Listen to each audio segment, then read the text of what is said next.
गांव नूराबाद में एक गरीब किसान रहता था जिसका नाम सलीम था। वो दिन रात खेतों में मेहनत करता मगर उसकी जिंदगी में सुकून कभी ना आता। हर वक्त उसके चेहरे पर परेशानी लिखी रहती। एक दिन वो जलती धूप में हल चला रहा था। पसीना आंखों में जा रहा था, सांस फूल रही थी।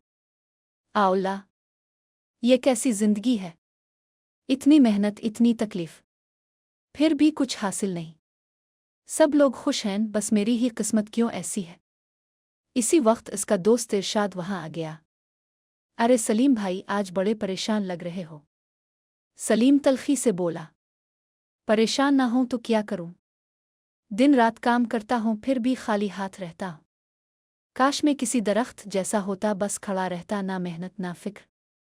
इरशाद हंस पड़ा, पागल हो गए हो? दरख्त बनने में कौन सा सुकून है?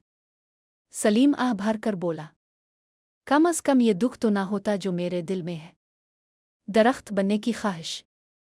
इसी रात सलीम ने दुआ की, ए अल्लाह, मुझे दरख्त बना दे, शायद मुझे सुकून मिल जाए। अगली सुबह वो वाकई एक दरख्त बन चुका था।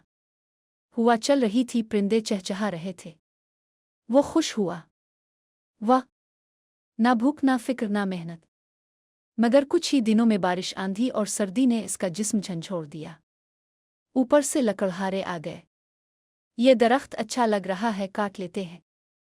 कुल्हाड़ी इसके वजूद पर पड़ी। आउला, ये कैसा सुकून है? मैं तो टूट रहा हूं। पत्थर बनने की ख्वाहिश। दर्द से कराहते हुए इसने फरियाद की, आउला, मुझे पत्थर बना दे, कम अज कम हिलूंगा नहीं, दर्द नहीं होगा। वो पहाड़ पर एक पत्थर बन गया। शुरू में सुकून मिला, मगर फिर सूरज की तपिश, सर्द हवाएं, बारिश की मार। ऊपर से लोग आए और हथौड़े चलाने लगे।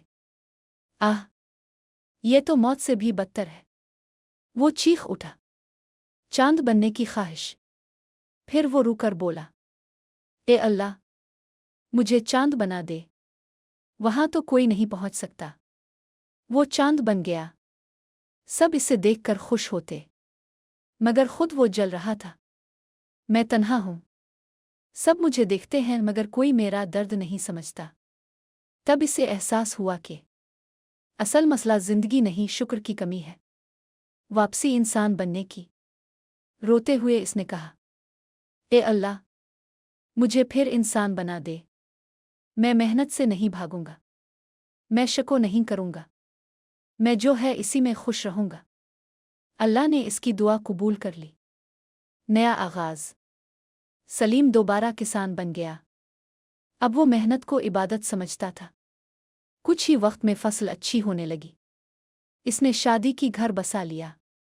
वो अक्सर कहता था, सुकून बाहर नहीं, हमारे दिल के अंदर होता है। जो अपने हाल पर शुक्र करे वही अमीर है। सबक। इंसान जब तक दूसरों की जिंदगी को आसान समझता है, वो खुद कभी खुश नहीं रहता। सब्र और शुक्र ही असल दौलत है।